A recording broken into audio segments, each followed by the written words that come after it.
बालेन शाहले दिए रवि लामिछानेसँगै नवनिर्वाचित सांसदहरूलाई शुभकामना। धरानका मेयर हर्क साम्पाङ ठूलो समस्यामा। नागरिकता विवाद बारेमा रवि लामिछानेले भने न्याय पाउनेमा विश्वस्त छु। प्रचण्ड गठबन्धन छाडेर आए संवाद गर्न एमाले खुला। पोखराको ग्राउन्ड ह्यान्डलिङ पनि निगमलाई हिमालयको अनुमति खारेज। रिहा हुन मानेनन् चार्ल्स सोब्राज, केन्द्रीय कारागारमै बस्ने। सरकारमा चौथो शक्तिका रूपमा हाम्रो दाबी रहन्छ भन्दै राष्ट्रिय स्वतन्त्र पार्टीका सभापति रवि लामिछानेको भनाई। क्रिकेटर सन्दीप लामिछानेका वकिल भन्छन् नाबालिका भनिएकी किशोरीको उमेर 18 वर्ष पुगेको पत्र आयो। वीरगञ्ज महानगरले नगरवासीको 30 युनिटसम्मको बिजुली महसुल तिरिदिने। प्रचण्डलाई प्रधानमन्त्री बनाउन शेरबहादुर देउबा सकारात्मक। नेपाल पहिलो खेलमा आयोजक बंगलादेशसँग पराजित। त्यो पर्दैन भन्दै शपथ ग्रहणमा केपी ओलीको पुरानै शैली। चितवनवासीलाई रवि लामिछानेले भने समस्या परे व्हाट्सएपमा मेसेज गर्नु। सांसदको शपथ लिएपछि असीम शाहले भने सबै चलचित्र कर्मीलाई भेटेर प्राथमिकता तय गर्छु। नागरिकता र पासपोर्टका विषयमा अधिकार प्राप्त निकाली अनुसन्धान गर्दैछ भन्दै रवि लामिछानेको भनाई। शेरबहादुर देउबा र प्रचण्डको छलफलमा थपिए माधव कुमार नेपाल। पदाधिकारी बैठकमा प्रचण्डको ब्रिफिङ। केपी ओलीबाट मिलेर सरकार बनाउने प्रस्ताव आयो। राष्ट्रिय प्रजातन्त्र पार्टीका 13 सांसदको शपथ। भ्रष्टाचार गर्नु आमाको रगत खानु सरह। दलको नेता चुनिए लगत्तै बालुवाटार पुगे प्रचण्ड।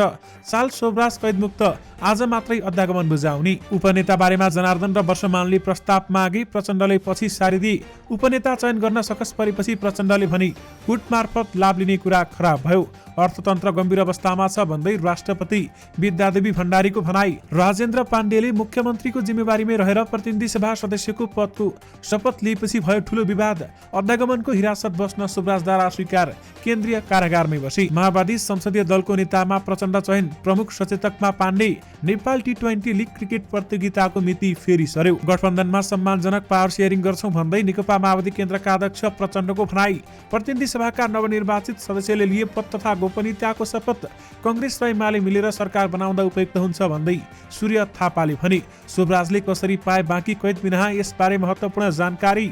राष्ट्रहितको मुद्दा पहिलो प्राथमिकता भन्दै सांसद सोभिता गौतमले भनिन्। व्यवसायी समेत रहेका सांसदहरूले शपथ ग्रहण पछि के भने यसबारे महत्त्वपूर्ण जानकारी। अध्यागमनमा राख्ने ठाउँ भएन। चार्ल्स सोब्राज आज मात्रै कारागारबाट छुट्ने। सिंहदरबारको गेटमा राष्ट्रपतिको अधिकृतको ज्यान लिने मोटरसाइकल चालक जेल चलान। राजेन्द्र लिङदेनको शपथ। भ्रष्टाचार गरेर खानु आमाको रगत खानु सरह। रेशम चौधरीलाई रिहा गर्न माग गर्दै सर्लाहीमा प्रदर्शन। नेपालमा कोरोनाको नयाँ भेरिएन्ट देखिएको छैन भन्दै स्वास्थ्य मन्त्रालयको भनाई। राष्ट्रपति पद 2064 र 72 मै त्यागेको हुँ, अहिले पनि लिन्न भन्दै माधव कुमार नेपालले भने। दर्शक महानुभावहरू नमस्कार। स्मार्ट खबरको न्यूज अपडेटमा यहाँहरूलाई हार्दिक स्वागत छ। म आर्यन न्युपानी। आज मिति विक्रम सम्मत 2079 साल पुस 8 गते शुक्रबार, ईस्वी सम्मत 2022 डिसेम्बर 23 तारिक। सदाको चाहिँ आज पनि हामी उपस्थित भइसकेका छौं। आजका मुख्य समाचारहरू एकदमै धेरै महत्त्वपूर्ण भएकाले भिडियोलाई अन्तिमसम्म हेर्नुहोला अनि हाम्रो मेहनतका लागि यो भिडियोमा एउटा लाइक अवश्य गर्नुहोला। दर्शक महानुभावहरू पल पलको न्यूज अपडेटका लागि हाम्रो च्यानललाई सब्स्क्राइब गरी नजिकै आउने बेल आइकनलाई क्लिक गर्नुहोला। आउनुहोस् दर्शक महानुभावहरू आजका मुख्य समाचार सुरु गरौं। रवि लामिछानेको नागरिकता विवादको प्रसङ्गबाट। राष्ट्रिय स्वतन्त्र पार्टीका सभापति रवि लामिछानेले आफ्नो नागरिकताको विषयमा अधिकार प्राप्त निकायले सोधेको प्रश्नको जवाब दिने आफू तयार रहेको बताएका छन्। रवि लामिछानेले प्रतिनिधि सभा सदस्यको शपथ ग्रहण पनि गरिसकेका छन् भने उनले अदालतमा विचाराधीन विषय भएकाले त्यस विषयमा आफूले सार्वजनिक टिप्पणी भने नगर्ने बताएका छन्। अनुसन्धानमा रहेको, अदालती प्रक्रियामा रहेको विषयमा त खास बोलिरहन पर्दैन। सबै कुराहरू अधिकार प्राप्त निकायले अनुसन्धान गरिरहेको हुनाले अधिकार प्राप्त निकायले सोधेको खण्डमा म जहिले पनि उपलब्ध हुनेछु उनले भने। यस्ता विषयमा अधिकार प्राप्त निकायले निष्पक्ष ढंगले छानबिन गर्ने र न्याय दिनेछ भन्ने विषयमा म विश्वस्त छु भन्दै उहाँले बताउनु भएको छ। सभापति रवि लामिछानेले सरकार गठनको विषयमा सांसद अनिर्णयको बन्दी बन्न नहुने पनि बताएका छन् र आफूहरू चौथो दल भएकाले सरकारको नेतृत्व गर्ने विषयमा नसोचेको पनि उनले बताएका छन्। हामीलाई प्राप्त जनमत सरकार बनाउन पुग्ने छैन, यद्यपि कसैलाई पनि बहुमत नआएको परिवेशमा चौथो दलको रूपमा हामीले पनि नेतृत्व गर्न सक्छौं कि भन्ने विषयलाई हामीले एकदमै सामान्य छलफलको विषय बनाएका छौं भन्दै रवि लामिछानेले भनेका छन्। सरकार बनाउने कुरामा सांसद अनिर्णयको बन्दी नबनोस् भन्ने कुरामा हामी सचेत हुनुपर्छ भन्दै उहाँको भनाइ रहेको छ। दर्शक महानुभावहरू, सन्दीप लामिछाने सम्बन्धी एउटा ठूलो खबर आएको छ। क्रिकेटर सन्दीप लामिछाने विरुद्ध बलात्कारको आरोप लगाउने किशोरीको उमेर 18 वर्षभन्दा माथि रहेको पत्र प्राप्त भएको लामिछानेका वकिलले बताउनु भएको छ। सन्दीप लामिछानेका एक वकिलका अनुसार आरोप लगाउने किशोरीको उमेर 18 वर्षभन्दा माथि रहेको पत्र जिल्ला अदालत काठमाडौँमा पठाइएको छ। आफ्नो नाम नराख्ने शर्तमा लामिछानेको मुद्दाको नेतृत्व गरिरहेका अधिवक्ता अनुसार करिब 15 दिन अगाडि नै काठमाडौँ जिल्ला अदालतमा स्थानीय तहको पत्र प्राप्त भएको हो। यसअघि काठमाडौँ जिल्ला अदालतले किशोरीको स्थायी ठेगाना रहेको नुवाकोटको स्थायी तहलाई किशोरीको जन्म दर्ता लगायतका कागजातको सकल प्रति र ठड्डा नै पठाउन आदेश दिएको थियो। अदालतको आदेशपछि उक्त गाउँपालिकाले नाबालिकाको उमेर, खुल्ने जन्म दर्ताको ठड्डा लगायतका कागज काठमाडौँ जिल्ला अदालतमा पठाएको भने प्राप्त पत्रमा किशोरीको जन्म मिति 2061 जेठ 18 गते रहेको बताइएको छ। सन्दीपका वकिलले भने अनुसार स्थानीय तहले काठमाडौँ जिल्ला अदालतमा जन्म दर्ता खुल्ने सकल कागजात पठाइसकेको छ। उक्त कागजातमा किशोरीको जन्म मिति 2061 साल जेठ 18 गते रहेको उल्लेख गरिएको छ। यसको अर्थ वारदात भएको भनिएको समयमा किशोरीको उमेर 18 वर्षभन्दा माथि रहेको देखिन्छ भन्दै बताइएको छ। दर्शक महानुभावहरू, यस सम्बन्धी थप केही अपडेट आएमा तपाईहरुमा पक्कै पनि लिएर आउने नै छौं। दर्शक महानुभावहरू, सम्पूर्ण सांसदहरूले शपथ लिने क्रममा एउटा अनौठो दृश्य देखिएको छ। दर्शक महानुभावहरू, नयाँ सांसदहरूले कोहीले ईश्वरको नाममा शपथ लिए, कोहीले जनताको नाममा। राप्रपाका अध्यक्ष राजेन्द्र लिङ्गदेनले त भ्रष्टाचार गर्नु भनेको आमाको रगत खानु सर बराबर भनेर संवेगात्मक बेहोरामा हस्ताक्षर पनि गरे। रविन्द्र मिश्रले जितेका भए त भ्रष्टाचारीलाई किरा परोस नै लेख्ने थिए कि भन्ने आकलन पनि गरिएको छ। सारा मानिनीले शपथका बेहोरामा आँखा लगाउँदा एमालेका अध्यक्ष केपी ओली चाहिँ के गर्दै थिए, उनलाई यो तस्बिरमा हेर्नुहोस्। दर्शक महानुभावहरू, सबै सांसदले हातमा शपथको बेहोरा चापेर पर्दा केपी ओली खडे खडे उभिएका देखिन्छन्। रोचक त के छ भने यो तस्बिर केपी ओलीकै निकटस्थले चलाउने फेसबुक पेज बालकोटमा उपलब्ध छ। त्यसमा केपी ओली शपथको बेहोरा नबोकी टुलु टुलु हेरेर बसिरहेका देखिन्छन्। ओलीलाई बाचा गराउन, शपथ खुवाउन त्यति सजिलो पनि कहाँ छ र। पोहोर मङ्सिरमा एमालेको 10औं महाधिवेशनका बेलामा चितवनमा पनि यस्तै भएको थियो। त्यसमा भीम रावलको जमानत जफत सरह गराउने गरी अध्यक्ष चुनिएसँगै ओलीलाई शपथ खुवाउने जिम्मा आइलाग्यो निर्वाचन परिचालन कमिटी संयोजक विजय सुब्बालाई। त्यहाँ पनि त्यस्तै भएको थियो। दर्शक महानुभावहरू, यहाँ केपी ओलीलाई हेर्नुहोस्। सबैले शपथ लिएर कसम खाइरहेका छन् भने नेकपा एमालेका अध्यक्ष केपी ओली टुलु टुलु हेरेर बसिरहेका छन्। राष्ट्रिय स्वतन्त्र पार्टीका सभापति रवि लामिछानेले केही परे आफूलाई व्हाट्सएपमा मेसेज गर्न सक्ने बताएका छन्। आज फेसबुकमा स्टाटस लेख्दै उनले चितवन 2 का नगरवासीलाई व्हाट्सएप मार्फत मेसेज गर्न आग्रह समेत गरेका हुन्। हामीलाई संसदमा पुर्याउन मद्दत गर्नुहुने देश तथा विदेशमा रहेका सम्पूर्ण नेपालीमा आभार व्यक्त गर्दछौं। उनले लेखेका छन्, मलाई विश्वास गरेर सर्वाधिक मतान्तरले विजय गराउनु हुने चितवन 2 का आदरणीय मतदाताजीहरूलाई विशेष धन्यवाद दिन चाहन्छु। देशभरिका नागरिकका मुद्दा हाम्रो जिम्मेवारी हुन्, तर सुरुवात चितवन 2 बाट गर्दैछु। चितवन 2 मा जे परि पनि मलाई सूचना दिनुहोला भन्दै उनले अगाडि भनेका छन्। हेलो रवि भनी 9851360555 मा व्हाट्सएप मार्फत मेसेज गर्न उनले नम्बर पनि सार्वजनिक गरेका छन्। यस्तै उनले अन्य प्रत्यक्ष निर्वाचित सांसदले पनि आफ्ना मतदाताका लागि आफ्नो नम्बर सार्वजनिक गर्ने बताएका छन्। तपाईँ पनि चितवनवासी हुनुहुन्छ भने तपाईहरूले पनि केही समस्या पर्यो भने रवि लामिछानेलाई व्हाट्सएपमा मेसेज गर्न सक्नुहुनेछ र उक्त नम्बर तपाईहरूलाई हामीले स्क्रिनमा पनि देखाएका छौँ, हामीले बताइसकेका छौँ। नम्बर फेरि एकचोटि बताउन चाहन्छु, 9851360555। दर्शक महानुभावहरू, काठमाडौँ महानगरपालिकाका मेयर बालेन शाहले नवनिर्वाचित सांसदहरूले शपथ लिएपछि सबैलाई शुभकामना दिएका छन्। उनले विशेष गरी रवि लामिछानेलाई पनि शुभकामना दिएका छन्। नवनिर्वाचित सांसदहरू जति हुनुहुन्छ उहाँहरूलाई धेरै धेरै शुभकामना भन्दै उनले बताएका छन्। यद्यपि जो नयाँ सांसदहरू निर्वाचित भई शपथ लिनु भएको छ उहाँहरूलाई धेरै धेरै शुभकामना। आगामी दिनमा राम्रो काम गर्नुहोला। राम्रो काम गरेर हामी सबै मिलेर अगाडि बढ्नुपर्छ। देशको लागि सधैँ काम गर्नुपर्छ। देशको लागि र नराम्रो काम विरुद्ध सदैव उभिनुहोला। नराम्रो काम पछि नलाग्नुहोला। विशेष गरी भ्रष्टाचार विरुद्ध लड्नुहोला भन्दै बालेन शाहले भनेका छन्। त्यसैगरी दर्शक महानुभावहरू, राष्ट्रिय स्वतन्त्र पार्टीका सभापति रवि लामिछानेलाई पनि बालेन शाहले शुभकामना दिएका छन्। धरानका मेयर हर्क साम्पाङ ठूलो समस्यामा परेका छन्। दर्शक महानुभावहरू, पछिल्लो समय विभिन्न विवादमा अल्झिँदै आएका धरानका मेयर हर्क साम्पाङ भने अहिले फेरि अर्को ठूलो समस्यामा फस्न थालेका छन्। दर्शक महानुभावहरू, अदालतले बनाउँदै गरेको साबुन फ्याक्ट्री रोक्न पत्र काटेको छ। यसबारेमा धरानका मेयर हर्क साम्पाङलाई पनि जानकारी आएको छ र उनलाई पनि पत्र लेखिएको छ। उक्त कार्य अहिले रोक्नुहोस्। वन विभागमा कसरी असर पर्छ, वातावरणमा त्यसले कस्तो असर पार्छ, कसैबाट सहमति अथवा सरसल्लाह नलिई उद्योग सञ्चालन गर्न नपाइने अदालतको आदेशमा भनिएको छ। दर्शक महानुभावहरू, अदालतको उक्त आदेश गइसकेपछि धरानका मेयरहरूका साम्पाङले पनि आफ्नो जवाब दिएका छन्। रोजगारी दिन खोज्दा, देश विकास गर्न खोज्दा रोक्न खोजिन्छ, तर कसैले रोक्न खोज्दैमा हामी रोक्नेवाला छैनौँ। म धरानलाई विकसित रोजगार दिएरै छाड्नेछु र विकसित गर्ने मेरो काम हो। म गरेरै छाड्नेछु। जे जस्तोसुकै समस्या आए पनि म पछि हट्ने छैन भन्दै धरानका मेयरहरूका साम्पाङले भनेका छन्। पछिल्लो समय विभिन्न विवादमा पर्दै आएका धरानका मेयरहरूका साम्पाङमाथि भने एउटा अर्को ठूलो समस्या थपिएको छ। नेकपा माओवादी केन्द्रका अध्यक्ष पुष्पकमल दाहाल प्रचण्डले एमाले अध्यक्ष केपी शर्मा ओलीबाट मिलेर जाने प्रस्ताव आएको बताएका छन्। आज पिरिसडाँडामा बसेको पार्टी पदाधिकारी बैठकमा ओलीबाट सरकारमा सहकारी बारेमा आएको प्रस्ताव बारेमा प्रचण्डले ब्रिफिङ गरेका हुन्। तर उक्त प्रस्ताव स्वीकार गर्ने बारेमा केही नसोचेको प्रचण्डले जवाब दिएको पदाधिकारीलाई जानकारी दिएका छन्।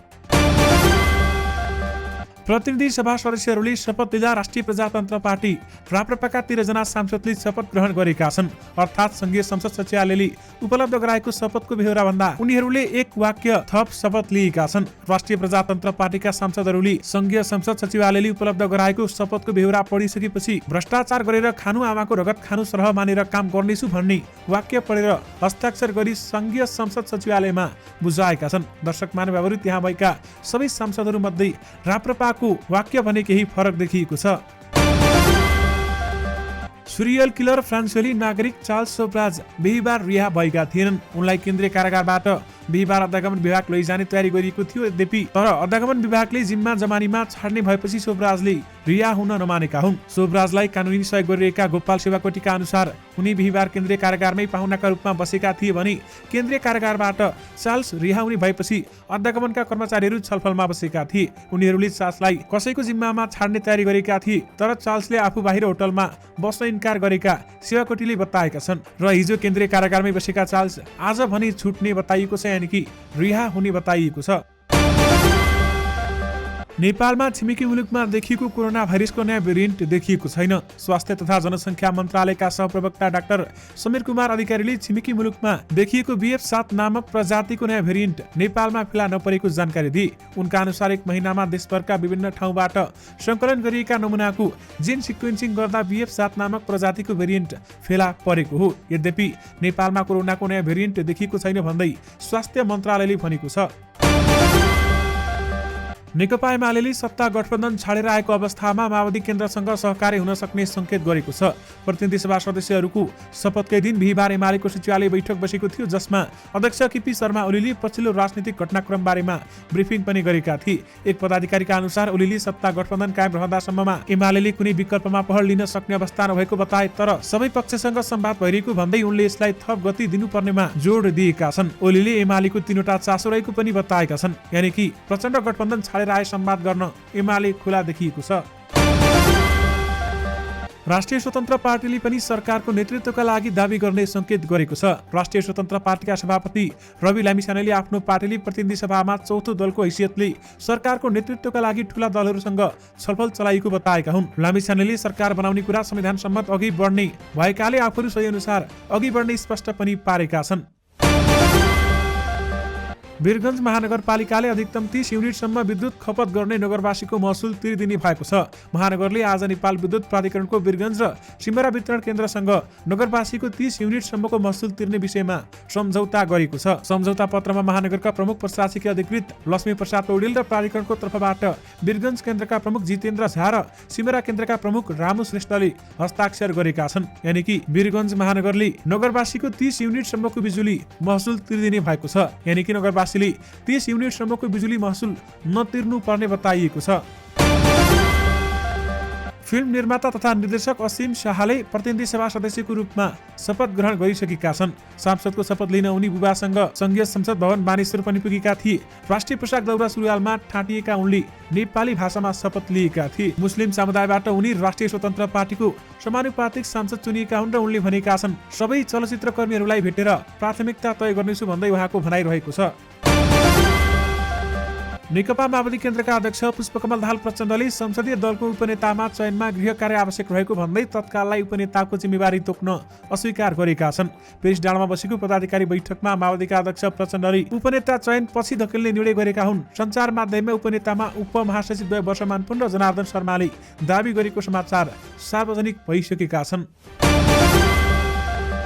राष्ट्रपति विद्यादेवी भण्डारीले गम्भीर अवस्थामा पुगेको नेपालको अर्थतन्त्रलाई लयमा फर्काउन कृषि वन पैदावार तथा जडीबुटी जन्य उद्योगतर्फ केन्द्रित बन्न उद्योगी व्यवसायीलाई आग्रह गरेकी छन्। अहिलेको मुलुकको अर्थतन्त्र गम्भीर अवस्थामा पुगेको उल्लेख गर्दै राष्ट्रपति विद्यादेवी भण्डारीले आफ्नो परिश्रम र लगानीबाट राज्यको ढुकुटीमा कर बुझाउने उद्यमीहरूको सम्मान र आयात प्रतिस्थापन गर्ने खालका उद्योगहरूको विस्तारमा सम्बन्धित निकायले ध्यान दिनुपर्ने पनि बताएकी छन्। दर्शक महानुभावहरू, बिहिबार प्रतिनिधि सभामा नवनिर्वाचित सदस्यहरूले पद तथा गोपनीयताको शपथ ग्रहण गरेसँगै उनीहरूको कार्यकाल सुरु भएको छ। ज्येष्ठ सदस्य पशुपति शमशेर राणाले संसद भवन नयाँ बानेश्वरमा सांसदहरूलाई शपथ गराएका हुन्। बागमती प्रदेशका मुख्यमन्त्री राजेन्द्र प्रसाद पाण्डेले समेत संघीय सांसदको रूपमा पद तथा गोपनीयताको शपथ लिएका छन्। दर्शक महानुभावहरू, जबकि उनी प्रदेशसभा सदस्यमा निर्वाचित भएको हैसियतमै अहिलेसम्म प्रदेश सरकारको नेतृत्व गरिरहेका छन्। राजेन्द्र पाण्डेले मुख्यमन्त्रीको जिम्मेवारीमै रहेर प्रतिनिधि सभा सदस्य पदको शपथ लिएपछि अहिले विवाद भएको छ। यसरी शपथ लिन नपाइने भन्दै विभिन्न विज्ञहरू तथा नेताहरूले पनि बताउन थालेका छन् र यो विवाद उत्कर्षमा पुग्न थालेको छ। नेकपा माओवादी केन्द्रको संसदीय दलको नेतामा अध्यक्ष समेत रहेका पुष्पकमल दाहाल प्रचण्ड चयन भएका छन्। माओवादी संसदीय दलको आज बसेको बैठकले प्रचण्डलाई सर्वसम्मत संसदीय दलको नेतामा चयन गरेको हो भने बैठकले अध्यक्ष प्रचण्डलाई दलको नेता चयन गरेको सांसद सुदन किराँतीले हामीलाई जानकारी गराउनु भएको छ। त्यसैगरी प्रमुख सचेतकमा हितराज पाण्डे चयन भएका छन्। राष्ट्रिय स्वतन्त्र पार्टीकी सांसद सविता गौतमले राजनीतिको मुद्दालाई पहिलो प्राथमिकता दिएर काम गर्ने बताएकी छन्। आज हामीसँग कुराकानी गर्दै सांसद गौतमले यस्तो प्रतिक्रिया दिएकी हुन्। उनले एउटा सांसद मात्रै नभएर राष्ट्रिय स्वतन्त्र पार्टी नै राष्ट्रहितको मुद्दामा एक भएर राष्ट्रलाई अगाडि बढाउने विषयमा निरन्तर सक्रिय रहने बताएकी हुन्। उनले आफूहरू कानुनी निर्माण गर्ने ठाउँमा आएकाले हरेक नेपाली नागरिकको जनजीविकाको विषयमा संसदमा आवाज उठाउने बताइन् र उनले तत्काल सरकारमा जाने या नजाने भन्ने विषयमा पार्टीभित्र छलफल भइरहेको पनि बताएकी छन्। बैंकको ब्याजदर वृद्धिको कारण समस्यामा परेको उद्योगी व्यवसायीहरूको पक्षमा नीति बनाउने काममा लाग्ने व्यवसायी समेत रहेका सांसदहरूले बताएका छन्। उनीहरूले शपथ पनि लिइसकेका छन् र हामीसँग बोल्दै सांसदहरूले निजी क्षेत्रका उद्योगी व्यवसायीको पक्षमा नीति नियम बनाउनको लागि काम गर्ने बताएका हुन्। उनीहरूले पछिल्लो समय मुलुकको अर्थतन्त्रमा देखिएको समस्या तथा बैंकको उच्च ब्याजदर वृद्धिको कारण समस्यामा परेका उद्योगीहरूलाई राहत दिने काम गर्ने पनि बताएका छन्। गत कार्तिक 18 गते साँझ परराष्ट्र मन्त्रालयकी अधिकृत आस्था सुब्बालाई ठक्कर दिएर ज्यान लिने मोटरसाइकल चालकलाई जेल सजाय भएको छ। अनामनगर स्थित सिंहदरबार पूर्वी गेट अगाडि बाटो काट्दै गरेकी 32 वर्षीय सुब्बालाई ठक्कर दिने मोटरसाइकल चालकलाई जिल्ला अदालत काठमाडौँले बिहिबार जेल सजाय सुनाएको हो। रेशम चौधरीलाई रिहाई गर्न माग गर्दै सर्लाहीको लालबन्दी थारू कल्याणकारी सभाले प्रदर्शन गरेको छ। थारू कल्याणकारी सभा थरुवाट थारूवान संयुक्त संघर्ष समितिले आज चौधरीको रिहाईको माग गर्दै लालबन्दीमा प्रदर्शन गरेको छ। लालबन्दी स्थित जनवादी चोकबाट सुरु भएको र्याली डुमडुमे मन्दिर अगाडि पुगेर कोटसभामा परिणत भएको थियो र र्यालीमा महिलाको सहभागिता उल्लेख्य रहेको थियो। नेकपा एकीकृत समाजवादीका अध्यक्ष माधव कुमार नेपालले राष्ट्रपतिका लागि आफू आकांक्षी नरहेको बताएका छन्। हामीसँगको कुराकानीमा उनले यस्तो बताएका हुन्। उनले 2064 साल र 2072 सालमा आफूलाई राष्ट्रपतिको लागि प्रस्ताव गर्दा आफूले नै अस्वीकार गरेको बताए। उनले त्यति बेलामा उमेर नपुगेका समय नभएकोले आफू अस्वीकार गरेको पनि बताएका छन्। यद्यपि अहिले पनि लिन्न भन्दै माधव कुमार नेपालको भनाइरहेको छ। पोखरामा सञ्चालनमा आउने अन्तर्राष्ट्रिय विमानस्थलमा पनि ग्राउन्ड ह्यान्डलिङ भूमिस्थ प्रबन्ध सेवा राष्ट्रिय ध्वजभाग नेपाल एयरलाइन्सले प्रदान गर्ने भएको छ। त्रिभुवन अन्तर्राष्ट्रिय विमानस्थल र गौतम बुद्ध अन्तर्राष्ट्रिय विमानस्थलको समेत ग्राउन्ड ह्यान्डलिङ नेपाल एयरलाइन्सले गर्दै आएको छ। यानि कि पोखराको ग्राउन्ड ह्यान्डलिङ पनि निगमलाई दिएको छ भने हिमालयको अनुमति खारेज गरिएको छ। सत्तारूढ गठबन्धनका शीर्ष 3 नेताको बालाटारमा छलफल भएको छ। आज प्रधानमन्त्रीको सरकारी निवास बालाटारमा कांग्रेस सभापति तथा प्रधानमन्त्री शेरबहादुर देउबा, माओवादी केन्द्रका अध्यक्ष पुष्पकमल दाहाल प्रचण्ड र नेकपा एकीकृत समाजवादीका अध्यक्ष माधव कुमार नेपाल बीच करिब 1.5 घण्टा छलफल भएको हो। नेताहरू बीचको छलफलमा नयाँ सरकार गठन बारेमा सामान्य कुराकानी पनि भएको छ। यसमा प्रचण्डलाई प्रधानमन्त्री बनाउन शेरबहादुर देउबा सकारात्मक देखिएका छन्।